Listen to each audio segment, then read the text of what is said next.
Folks Hey, coming in. Hey, everybody. everybody. Welcome, welcome, welcome. We're going to get started in a Welcome. sec. Let us know where you're coming in from. Hey, Scottsdale, Arizona, Fremont, California, Long We Beach. see you, Carrie. You have posted many times. We see You you. got there first. Louisville, Kentucky. We've got to the part where it starts going too fast. Just fast enough is what I would say. Okay, just fast enough. Fine. Maine, California, Colorado, Phoenix, Sierra Madre, Viroqua, Wisconsin, Wisconsin. Eastern Shore of Maryland, Paulette, Vermont. We've been there. Michigan. Oh, it's going fast again. Chelmsford, Connecticut, Corpus Chelmsford. Christi, Texas. Coldwater, Michigan. I've been to Corpus Christi too. Grew up going there Yeah. for vacay. Yeah. Grand Rapids, Michigan. All right, let's see. Who else?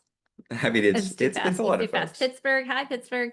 We say this every week, but hopefully one of your experiences from coming from What's the Plan is this sense that you're not alone, that There's a we're lot of us. organizing all over the country. Yeah, we're in blue states. Yeah, we're in city centers, but we're also in red states. We're in rural areas. We're in small communities, big communities, suburban, exurban. We're all over. And that's exactly what we need in this moment where democracy is under threat. It's not enough for the same people who've always been organizing to be organizing. It's not enough for just the blue states to be organizing. It's not enough for just the cities to be organizing. Yes, we need y'all too, but we need everybody. We need everybody. And I hope people get a sense that, yes, indeed, there are a lot of people who choose to spend an hour a week out of their time talking about how we can save democracy.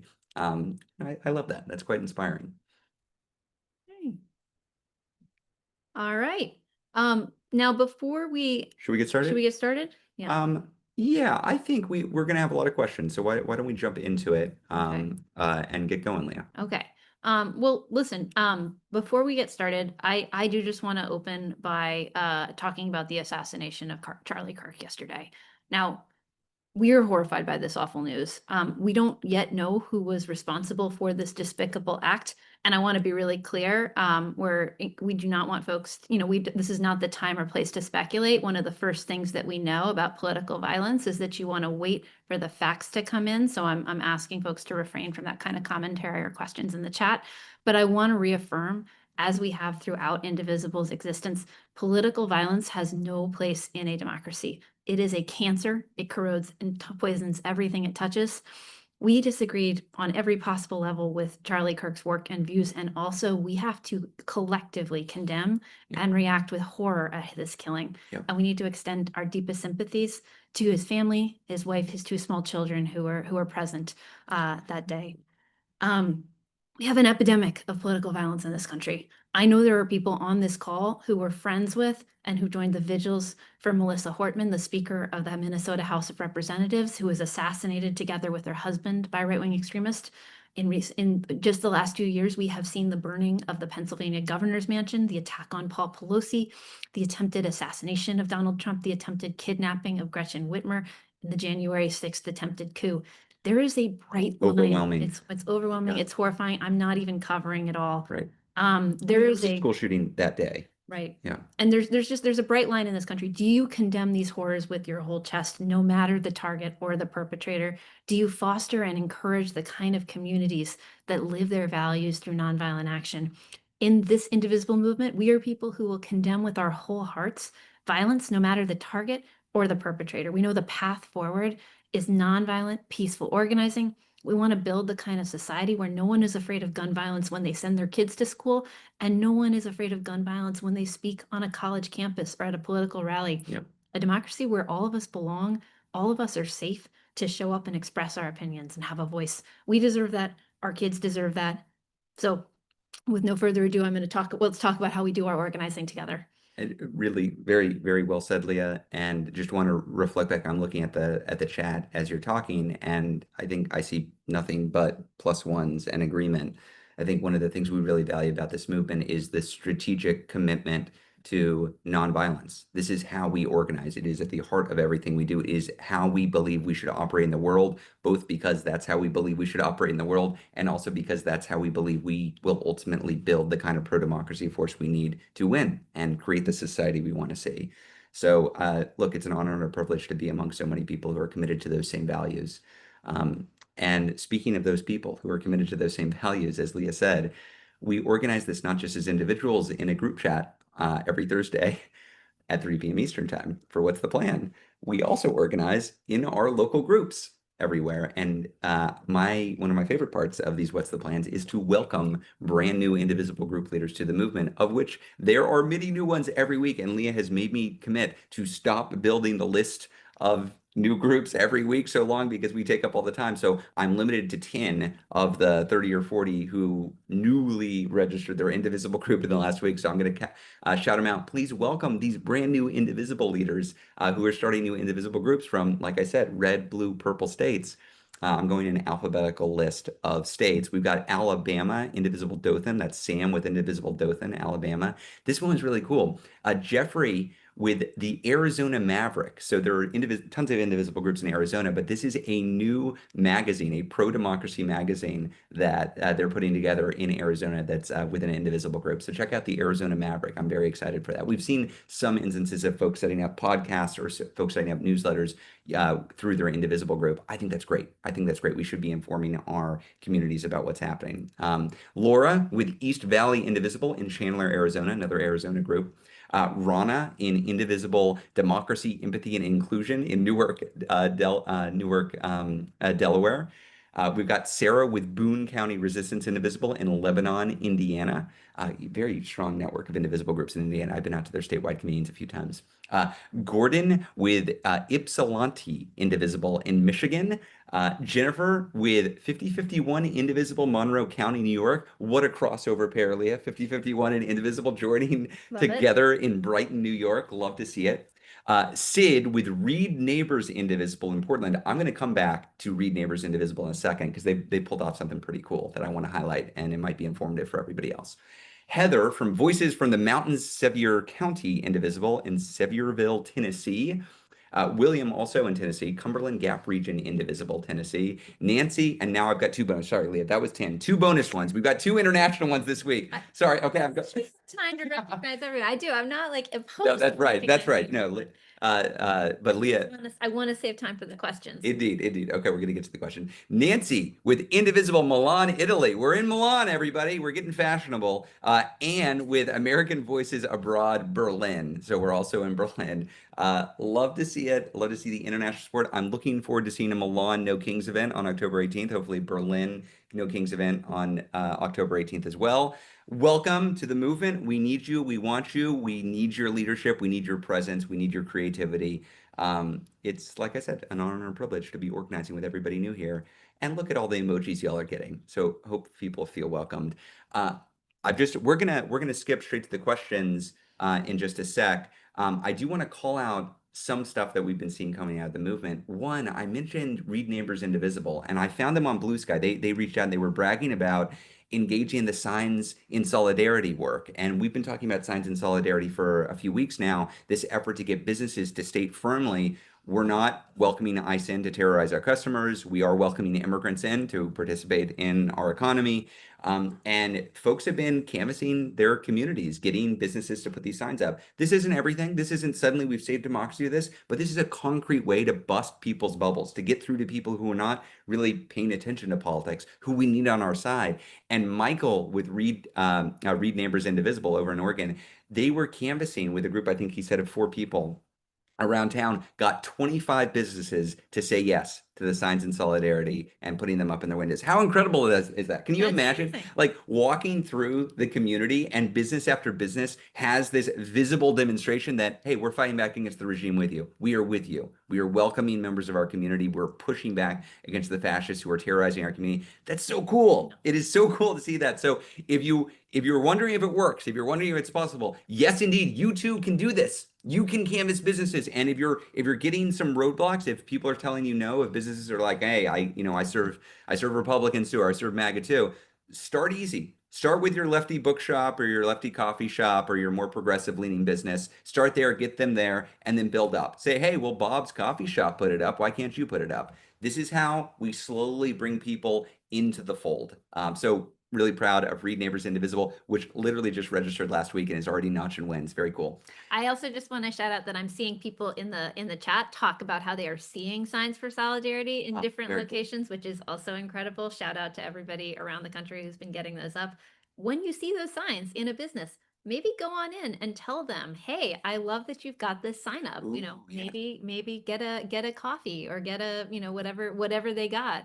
Or maybe hold Because the a next maybe an Indivisible meeting in that coffee shop or maybe in that bookshop. yeah, the next step is we patronize the people who are willing to live their values, right? Love it. Yep. Great idea, Leah.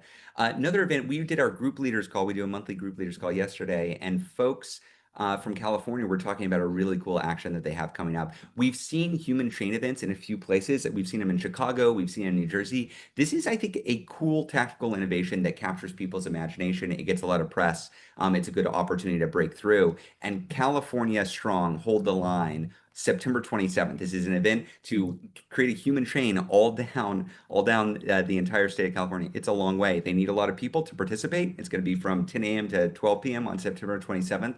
If you are in California, you want to stand up against this regime's attacks on your state. You want to stand up in support of Proposition 50 to implement the new maps to fight back against the gerrymandering done in red states. Great. Check them out. It's castrongholdtheline.org. We will put it in the chat. You can sign up. There are Indivisible groups participating. There are other folks participating. I think this is it would be great if y'all can orchestrate this, and we would love to celebrate it and be part of it. One more I want to shout out. One thing we talk about is the need to get Democratic state legislatures and governors to compete with each other for being as forceful as possible about pushing back against the regime. J.B. Pritzker in Illinois has been just such an incredible force on this front, really since the election. But it's not just been him. There are other governors, Janet Mills, not Janet Mills, Gavin Newsom in California. We've seen some fight in Washington. We've seen some fight in Maine. Um, and that's good. We want these politicians to think, oh, this is where the people are. This is how I get attention. And I want to call out Indivisibles in Oregon. These group of Indivisibles sent a letter with 300 signatures comparing their governor's actions to what Governor Pritzker was doing. They've got a Democratic governor. They've seen Governor Pritzker out there saying, hey, we're not going to accept the National Guard and this regime invading our cities. We're going to stand up and fight. And they are actively calling that out as an example and say, hey, why don't you fight back against this overreaching fascist regime as much as the Illinois governor? We're just as blue as Illinois is. We should be on the forefront of this fight too. That is excellent. I really love to see it. So shout out to Unite for Democracy in Lake Oswego, Oregon. Sorry if I'm mispronouncing it. Anyway, shout out to y'all. Hopefully that there's stuff happening, y'all. Stuff is cooking. People are doing things. We are building up all around the country using the leverage we've got. And I love to see it. Leah, um, we're not going to do another monologue, but let's talk about why we're here, and then we'll go directly into Q&A. Sure, really quickly. So the rest of this is going to be Q&A, mostly live. I don't think we have any submitted in advance questions. Okay, so it'll be live. We got an active chat, but a reminder that if you have a question you want answered, you go to the Q&A box on the bottom of your toolbar rather than just putting it directly in the chat. We're going to be taking questions mostly from the top of the Q&A, so the things that have gotten the most upvotes. Vote with that little thumbs up emoji for the questions that you want to see us answer.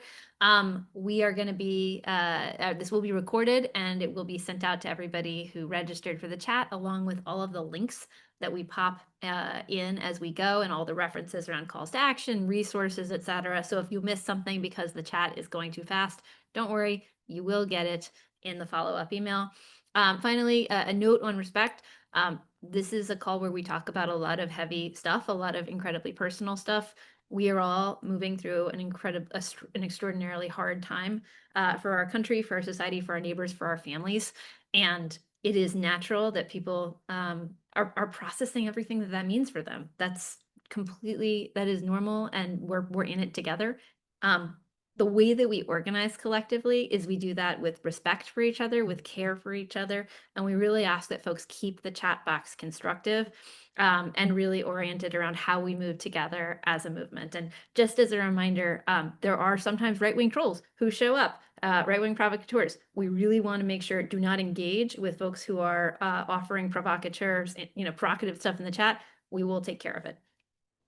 Okay, good deal. I know there are a few topics that we're going to want to talk about. No King's Day coming up October 18th. The funding fight. Government could go into shutdown in about 2.5 weeks, and the Democratic approach. I assume we will get questions on all of these things If we don't, we might make a little bit of space for it. But with that, Leah, should we just jump in to the Q&A? We've got about do it. 45 or so minutes. Okay. Do it. First question, Chelsea asks, the Supreme Court handed down some disgusting decisions via their shadow docket this week. I can't stand that there is no recourse for them blatantly breaking all precedent and laws. I'm curious if you know of judicial democratic reforms beyond just expanding the bench that are out there that have been successfully implemented in other countries that have faced the kind of captured high court we have. It feels like there should be a pathway to impeaching, removing, and convicting judges of the highest court for not upholding the Constitution. Oh, Chelsea, I feel your pain. I feel your frustration. I feel your anger. We have run quite a few Supreme Court reform focused campaigns in years past. One of our top priorities when Democrats took the trifecta in 2021, when we won those 2 Senate runoffs in Georgia, and suddenly we had a Democratic trifecta, was we need court reform. We need to move forward to actually make this court uphold, as you say, the Constitution and not just be a small miniature Senate creating policy for 350 million Americans from the bench. And I say all that as a preface to say pressure directly on the Supreme Court in this moment is not going to be very effective. We had a whole discussion on this yesterday with the group leaders, Leah.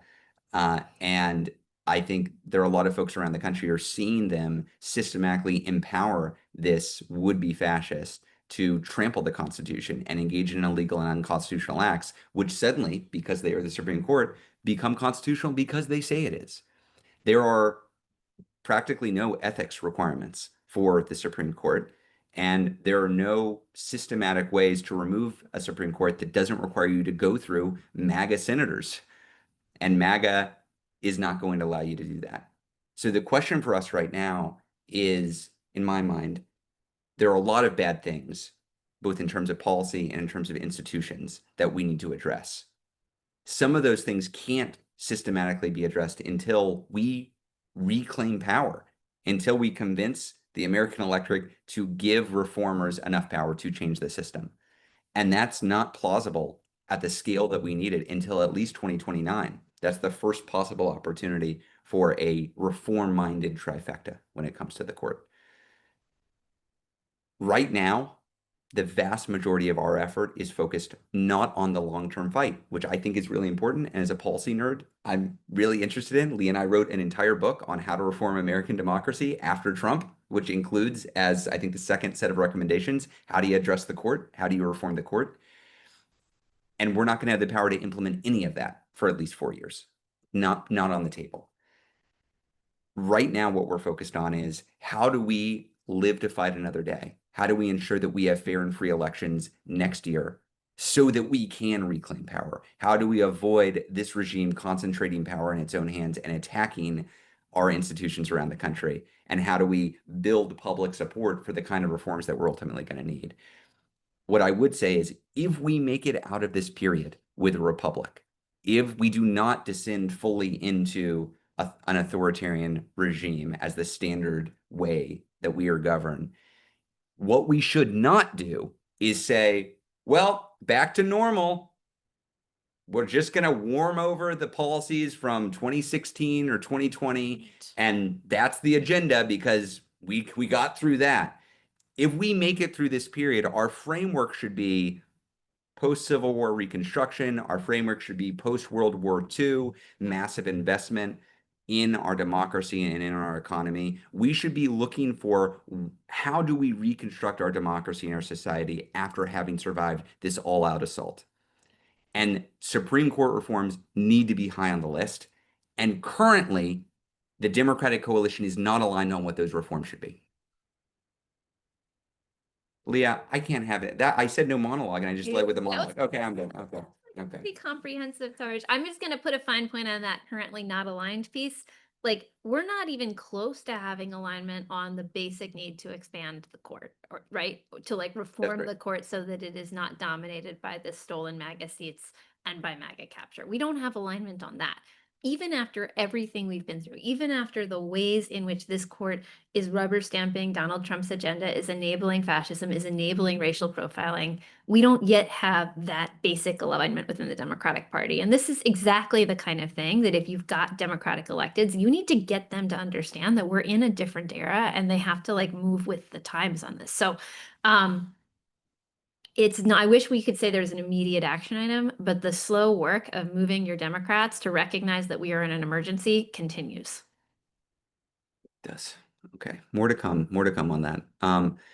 Michelle Wheeler asks, I keep hearing folks talk about the possibility of a soft secession. What's your take on that? I actually haven't heard a lot of talk about a soft secession. About that. I assume, is this something like slowly, blue states slowly like retracting from the rest of the country? I'm actually not fully familiar with that idea. I'm hesitant to give very many comments without knowing what exactly is being proposed, but I think the framing of secession is really potentially damaging.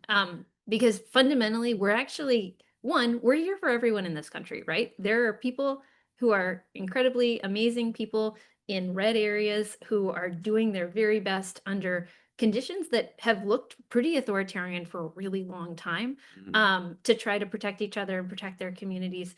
There are people in blue states who are doing their best to try to, like, use what power they can, both to protect their states and to protect other people. Um, this is our country. We're going to push and organize collectively to build the power in this country to make sure that everyone is safe and everyone is welcome and everyone has a voice and the ability to thrive.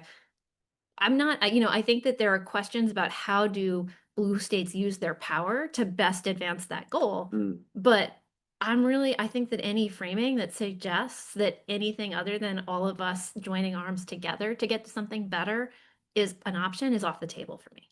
I agree with that. Whose flag? Hmm? Our Our flag. flag, yeah. That's right. Love that answer, Leah. Bill and Karen ask, Indivisible Twin Cities, hey, we understand Chuck Schumer and other Democrats are already caving on the continuing resolution, limiting their demands to extending healthcare benefits, maybe even asking for less.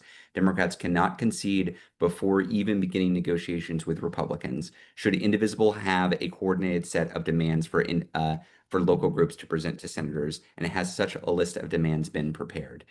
Great question, Bill and Karen. There is some late breaking news literally on this. I was having an extended discussion with our advocacy team as we were getting ready for this call because there was late breaking news. For folks who are tracking, last week, we were making very clear in this space, the Dems have had 6 months. They are not now saying what their demands are. We've known for 6 months that this deadline at the end of the month was coming. And last time they kept their demands vague, especially in the Senate, and then they just caved entirely. And we wanted to avoid that. We do not want them to just vaguely say, we'll fight, and then suddenly they don't fight for anything. So our goal in that moment was, can we push the Dems to affirmatively state, we need X? And we're somewhat flexible on what X is, but we need XYZ. That's how you get our votes, because that's the way we can hold our Dem electeds accountable for actually fighting. And we said that if they did not come out with their own list, we would very clearly come out and start pushing. Today, what Schumer and Jeffries have come out and said, they have moved forward. They haven't moved all the way to us, but they've moved forward somewhat. They made a statement where they said very clearly, if Republicans do not give on the ACA tax credits and on Medicaid, they're not going to get our votes. Full stop. I think this is good insofar as it is movement in our direction. So it is not quite correct any longer to say they have not stated their demands. And I do think it is important that we are not always on the outside yelling at the Dems and holding to the standard that's impossible and moving the goalposts. We should make demands, and if the Dems meet them, we should welcome them. Because my goal is not to criticize Dems. My goal is to have unified opposition. So when they do good things, we should cheerlead them. And also, we shouldn't accept bullshit, right? We should look at what they do and not just what they say. So I would celebrate the fact that they are making demands clear on healthcare now. That is good. They are popular things to fight for. They fracture parts of the Republican coalition, and it's verifiable whether they're going to fight for them or not. And now we need to hold them to that while also maintaining healthcare is a major problem in the country. And it's not the only thing this administration is doing to attack its residents. It is also invading and occupying American cities. It is also terrorizing American communities with secret police that refuse to show their face. And Democrats who vote to fund this regime without any restrictions on those activities vote to fund those activities. So it is reasonable for us to say, good job demanding healthcare concessions. We are backing you up on that. We want to see it. And also, we would like to see you make demands around constraining this regime's illegal and unconstitutional acts that attack American residents. So I'm sorry it's complex. It turns out federal budget processes are complex. You will see communication from Indivisible on this, trying to break it down and make clear what the action items are. I would say it is still anybody's guess whether, one, there is a shutdown or not. Two, if there is not a shutdown, what Democrats settle for. And three, if what Democrats settle for meets the real needs of the moment. That's where we are. We're in the messy middle of this fight. And I hope what we come out of this with is a strong position from Democrats that we're able to celebrate. That is where I would like to end up. And so we've got to be somewhat sophisticated in the messaging to our Democratic reps on what we're expecting in this moment. We can point to resources in the follow-up to this call, but hopefully that gives you a breakdown of where we're at. Leah, anything you want to add on the current status of the negotiations? You got it. Got it. Stay tuned. We will have more next week on this because we'll see them fill in some of the details of what they've said today. Okay, Laura asks, our community Indivisible leader, group leader, with Laura Loomer, Katie Miller, and others on the right blaming the left for the assassination of Charlie Kirk, I am concerned about increased violence. Do you have any thoughts or recommendations for protecting our group members during our weekly protests? Yeah. Good question, Laura. It's a good question. This is something that we've heard concerns about from a number of folks. I want to just say a few things. First, we're working on, I wish we could have announced all the details right now, but we are working on getting training around political violence, security, making sure folks are kind of like have what we have for group leaders for next week, I believe, or whether we'll be announcing it within the next couple of days. Obviously, as we go through the No Kings process, we're going to be really emphasizing and making sure folks are supported on training around security and de-escalation for everybody who is part of those protests. I'm really hesitant to give you like individual protest specific advice right now. I think it's often like pretty dependent on the context in which you are operating in, like what your specific risks are, your history, where you're protesting, et cetera. But what I can say is that we take this seriously, and we are definitely going to be working to provide some additional support for folks who are grappling with safety questions. Yeah, I mean, this is one of the features of the current moment, which is without actual information, you have some influencers on the right immediately trying to gin up political violence in this country directed at folks on the left, which is just extremely dangerous and irresponsible. And our best response is to repeatedly maintain in public and everywhere we are the commitment to nonviolence. And that is what we will continue to do. Shell has a related question. It's clear that the Trump administration is using Charlie Kirk killing to target Democrats and potentially invoke martial law. I don't know if it's clear that that's exactly where, but his speech yesterday very clearly aimed to point fingers at Democrats and folks who criticized MAGA.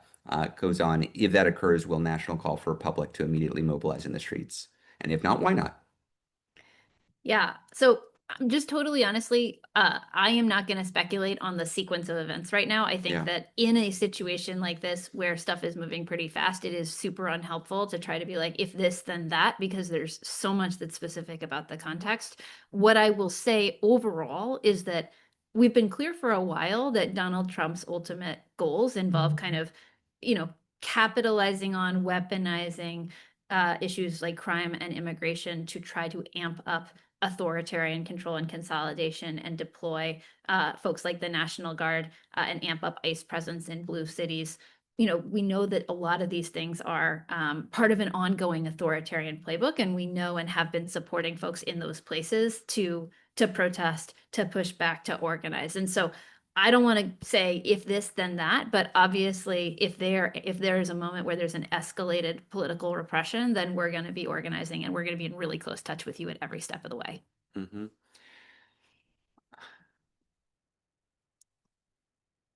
Carl asks from Indivisible Minnesota Third, hey, how can we emphasize the truth to No King's hosts and No King's participants that nonviolence is only the way morally correct to proceed, but also the way to win?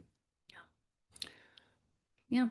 Well, I would refer back to the conversation that we had with Erica Chenoweth, who joined this group, gosh, a couple of months ago. Hmm. One of their big findings in the research was around how nonviolent social movements are more effective in achieving their aims than movements that use violence. And this is important, right? Because we're talking about this as a moral commitment, but we are also talking about it as a strategic commitment. And when we talk about the risks of political violence, what happened yesterday was horrible. What happens following that is also horrible, because this is a really corrosive force that, is a wound directly to democracy where it happens. And so I think that I'm not sure I'm necessarily giving you the most helpful talking points, because I need to know, who are you talking to and what are you talking about and what is the conversation specifically. But, you know, I guess what I would say is we are following in the playbooks of a bunch of different movements for social justice, most of all, most notably, the American Civil Rights Movement, which is, one of the most successful movements in resisting racial apartheid and racial authoritarianism in the world, and which has been the playbook for a bunch of other movements all over the world, right? So, um, I guess what I would say is I would encourage folks to think about this in terms of a broader like story of movements that have successfully deployed strategic nonviolence as part of an overall winning strategy. Yeah, we're nerds, so we like to read on this and we like to listen to the academics.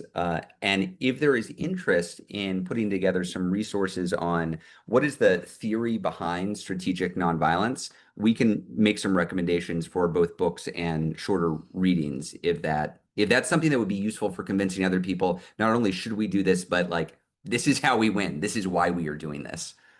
I'm seeing some in the chat. Leah, why don't we just You can make we'll coordinate. We'll come we'll up with a save list of those. things that Yeah. might be some good recommendations for reading there. Thanks for the question, Carl. Bradley asks, a number of red towns and cities seem to be holding up or thwarting permit applications for the No Kings rallies. This raises the question of how and when local indivisible chapters should move forward with unpermitted actions. At what point and how should we be building capacity for more agile mobilizations to mass people in the streets without much prior planning? Hey, I'm interested for folks in the chat in red areas, smaller towns. Are you also seeing this? Are you seeing that you're trying to prepare for No Kings on October 18th and you're getting refused permits? This is interesting. We're getting a fair number of people saying yes, a couple of people saying no. One of the things that we've seen is difficulty getting insurance. We've talked to folks a lot about this. That's become an increasing problem for folks in the movement. The permit question is actually relatively new for me, Leah. I haven't heard that as a broad issue. So Bradley, I appreciate you bringing it up. Leah, thoughts immediately on that and on the question of like unpermitted protest. Yeah, not that I would like to share a more organized answer with you than I have in response to that. I think this is like what we are seeing in general here is like a pretty classic extension of the authoritarian playbook, right? You're seeing kind of the anticipatory obedience of insurance companies. You're seeing you're seeing like towns that might have kind of a Republican or a red political dominance kind of falling in with the national agenda. Um, I wish I had an immediate answer or a set of reflections for you, but honestly, it's something that we're just going to have to collectively dig into together. Bradley, I've screenshotted your question so that we can send it to the team because it's Yeah. frankly we haven't had a full discussion on this. So I do appreciate you raising it and the fact that you got so many upvotes and the text the chat in the text in the chat makes me think that this is something we should have deeper discussion on. Thanks for raising it. Okay, Peggy asks, North Shore Indivisible. Hey, Peggy, will October 18th Day of Action be led by a centralized and very large presence at the Washington, D.C. National Mall to demonstrate a more visible, coordinated movement and messaging that is stronger than the MAGA movement? Stop the Hate is one example, especially considering Charlie Kirk's shooting yesterday. This could include major influential figures. So if people remember, for No Kings 1 in June, we specifically did not have a downtown DC event. That was intentional. We did not want big groups of people creating conflict or even the excuse for conflict with Trump's military parade because we believe that's what he wanted to see. That's not the case this year, this time. In October, there will be a DC event. There will probably be, if I'm right, I think there will probably be multiple DC events, some downtown and some elsewhere. I think that is very good, especially because DC is currently under occupation by this regime. DC also does not have a mayor who is fighting back against the occupation of this regime. So if their hope is that your leaders will take care of this, not going to happen in DC. If you want change in DC, you're going to have to show up in force. The reason why I believe they will be showing up in force on October 18th is because just last weekend, I was out with our 4-year-old in DC at the Free DC and other organizers event against the occupation. There was something like 25,000 people out there. It was a very incredible sight. It's bigger than anything I've seen marching through the streets in DC in quite some time. So there is energy there. I think you're going to see it on October 18th. I would defer to the local organizers who exactly comes because we defer to local organizers on how to do that. But I would expect to see a big showing. There are, just a note on like, is this the high visibility place? We have a set of anchor cities for No Kings. They're across the country in blue states and in red states. But part of the power of No Kings Day 2 on October 18th is going to be these big events in big cities. We've talked about this before, but a big part of the power is going to be small towns, rural communities, the fact that it's everywhere, that you can't hardly look out your window without seeing another No Kings protest. We had 2,169 events on June 14th for No Kings Day. We were in 27 countries in every congressional district, every state. That was incredible. We need more. We need more. That's what our goal is this time. We don't always say that. We often say, you know, protests can be any size, and I do think that. Every protest does not have to be bigger than the last protest. But overall, you should be growing. So our goal is to have even more this time, which means I don't want everybody traveling around the country to DC or to Chicago or to New York or to San Francisco. This is going to make me, I said this yesterday, it's going to sound very name droppy, but as Rachel Maddow covered on Monday, covering the Rolling Stone interview with us on this, if you're traveling more than an hour to go to your No Kings protest, you should probably start your own because we want it everywhere. Yeah.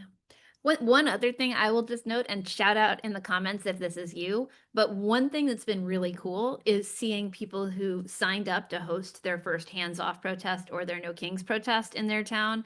And they're like, well, how do we keep this going?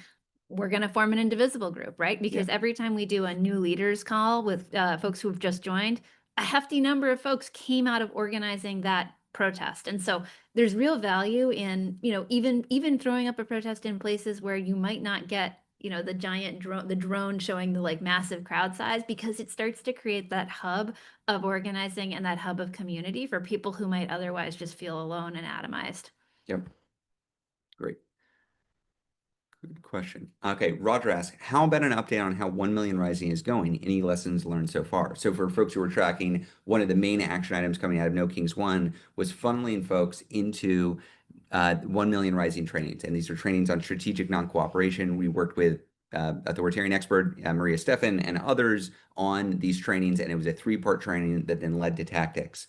Leah, any specific lessons, like things that have gone well, things that haven't gone as well? What are we learning from it? Because I do think it's both of those things. Yeah. So I'll say a few things. The first is we've gotten a lot of really positive feedback on the overall content and a lot of positive feedback about kind of people having discussion groups, people using that for the foundation of a community conversation.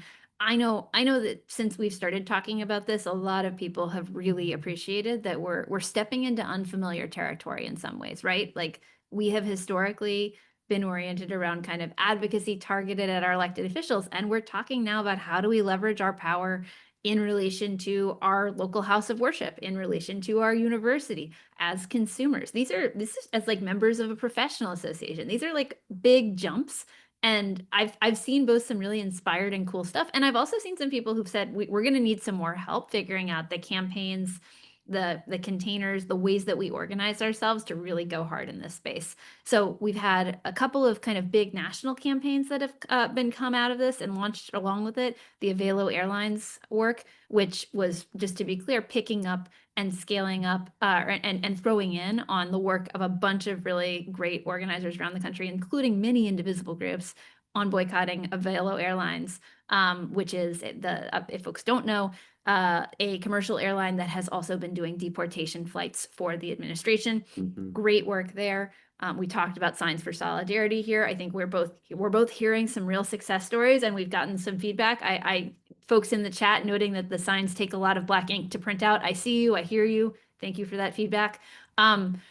Anyways, and then the other thing is that I think we've heard from a number of people sort of a little bit of a structural challenge, which is that indivisible groups are often like constituted around gathering a local community that's geographically based, right? Like you're all people who live in the same town. And sometimes what we're asking you to do here is apply pressure to a target that you might not all have in common or might not have the same relationship with, right? So when we talk about how do we organize to pressure an alumni as university or on a university as alumni, you kind of got to get the alumni of that university in the same place. So we're trying to work on some ways to help to like bridge some of those gaps around how do you organize effective campaigns that leverage who we are and our power in relation to those targets, recognizing that sometimes it's going to involve some like new ways of operating. So that's some of the feedback we've gotten so far. Mhm. The other thing I would say in this moment is I want to see people try stuff that doesn't work. Yes. I think if we are spending all of our time making brilliant plans for cool tactics, instead of just throwing a lot of stuff at the wall and seeing what comes up, we're not going to discover the smart tactics. Yeah. And so I one of my favorite things about 1 Million Rising is yeah, we're trying some national campaigns, but we're also trying to create a framework where you can create this campaign at the local level. You can say, hey, what if we took on this tactic for this local business or this local nonprofit or this local media institution and see what gets traction so that we can then try to elevate that to the national level. The truth of it is nobody at the national level is going to tell you every tactical innovation that is necessary to beat back the regime. Nobody has those answers. Everybody's trying to figure it out. And I think one of the most powerful things about this movement is Leah and I are not the leaders of it. There are thousands of local leaders who are trying to figure out how to leverage the power you've got. And you should do that. You should experiment. You should figure stuff out. You should try wacky stuff. A lot of it won't work, and that's a good sign that you're trying things that are new.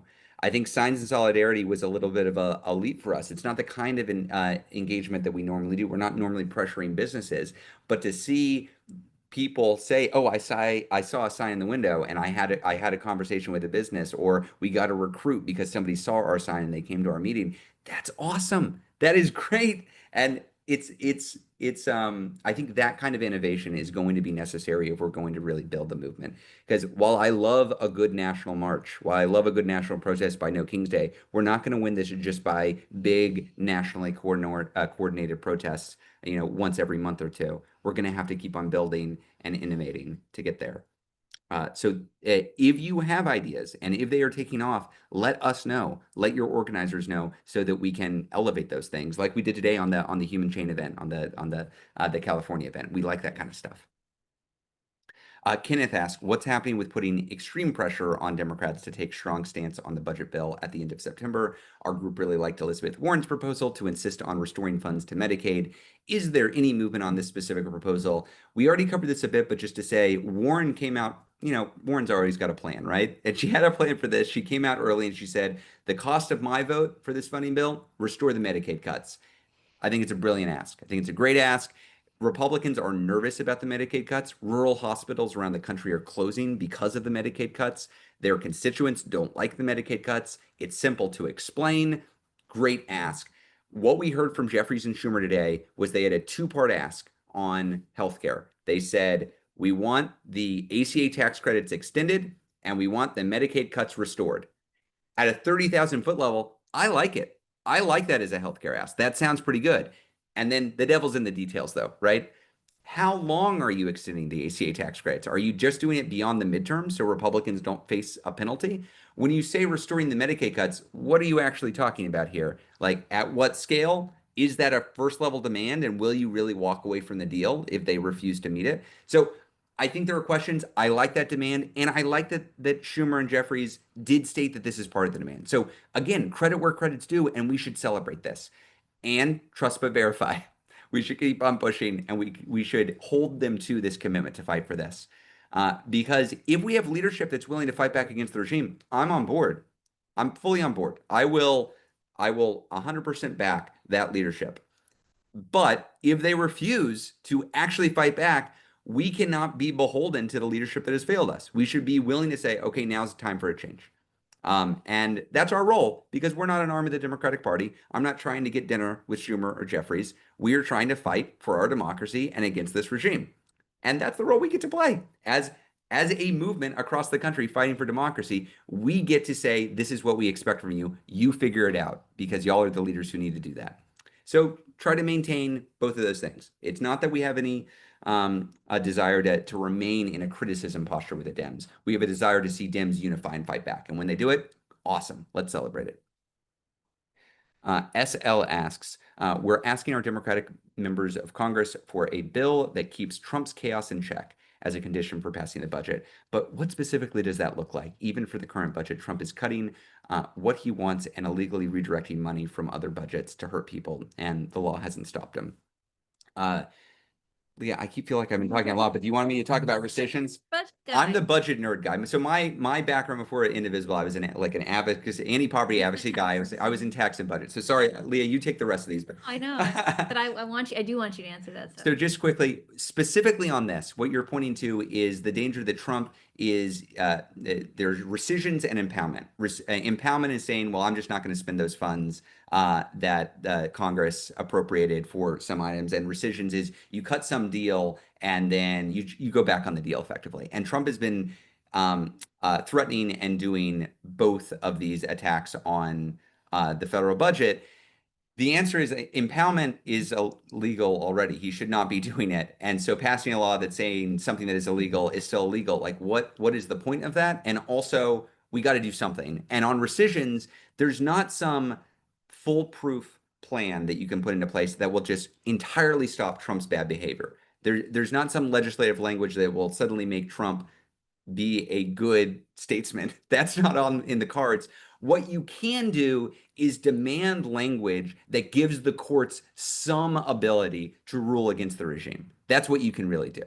And I think this is a good ask because if Democrats make some deal where they get good concessions from the Republicans on healthcare or other budget items, but there are no protections put into place, the deal's bullshit.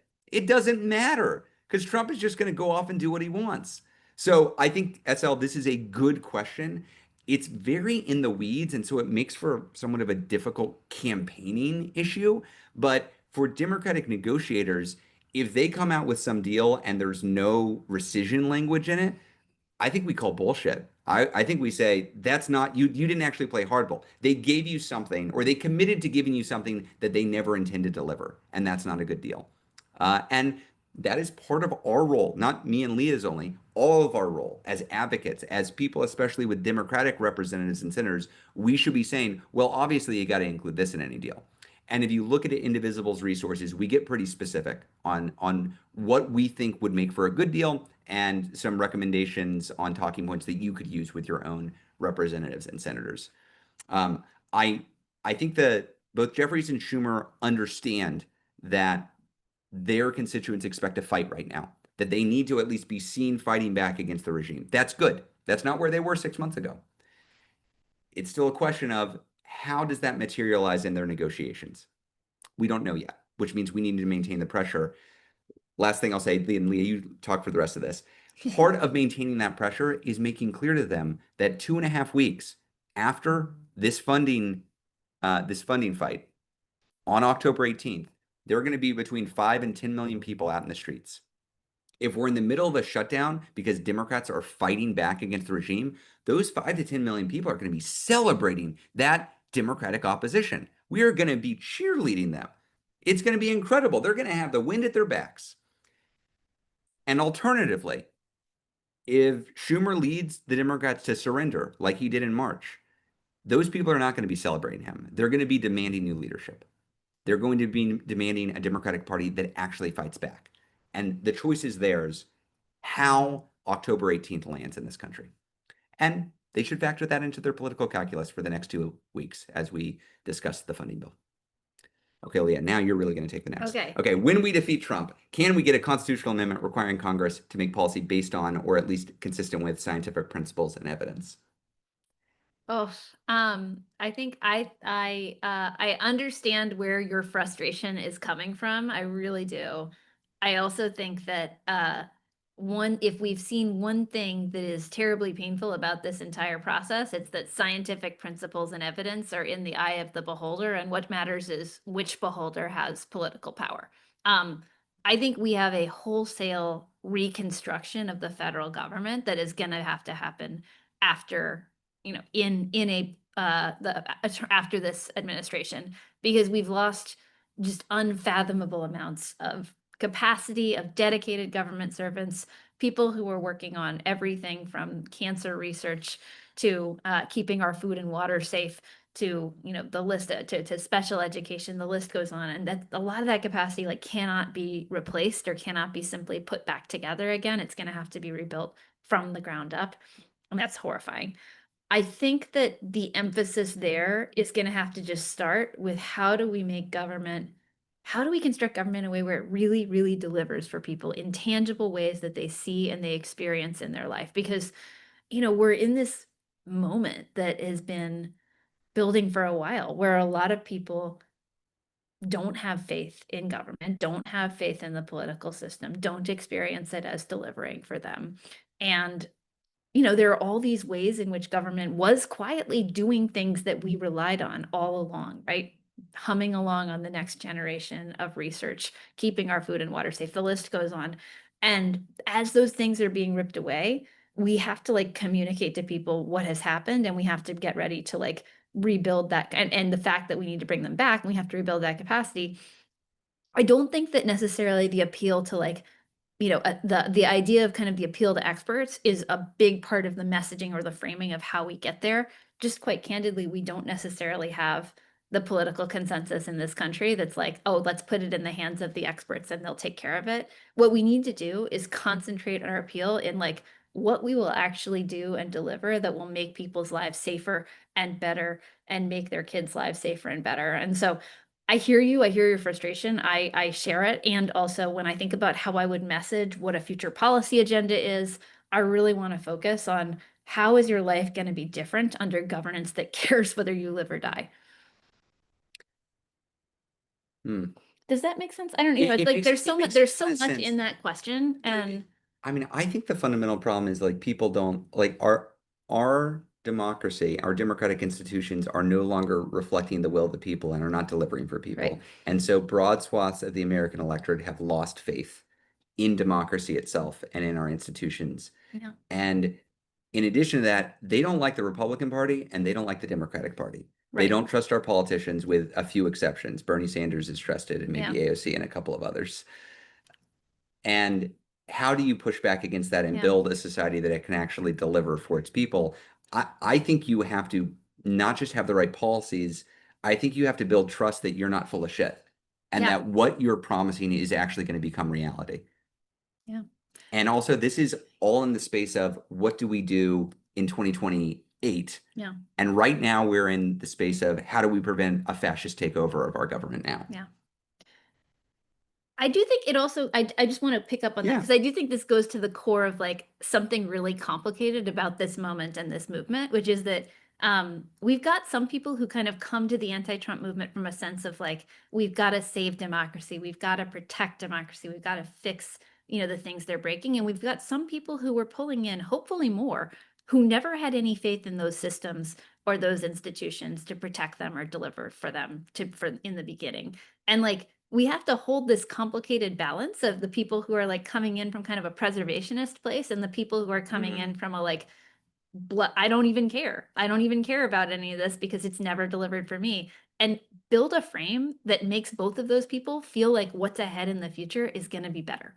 That's like a really complicated thing. And I bet if you think about for folks who are organizing, and particularly for folks who are organizing with youth, with folks like I think that's often a dynamic that's kind of under the surface of some of the messaging challenges we have, some of the framing challenges we have, is like we both have to try to rebuild institutions. And we also have to recognize that a bunch of institutions have fucked up in pretty bad ways over the past. Oh, and Yeah, no, that's great. That's like, deserved. I mean, and a bunch of elites have really screwed up in ways that have had massive implications for people, right? Like we are existing in the aftermath of an elite consensus for the Iraq War, of the financial crisis and the ways in which that like destabilized a generation of people, of a catastrophic series of Biden administration policies on Gaza that has alienated a bunch of our coalition, carried into Donald Trump, obviously. And we can like it's a bipartisan series of horrifying things that have happened there.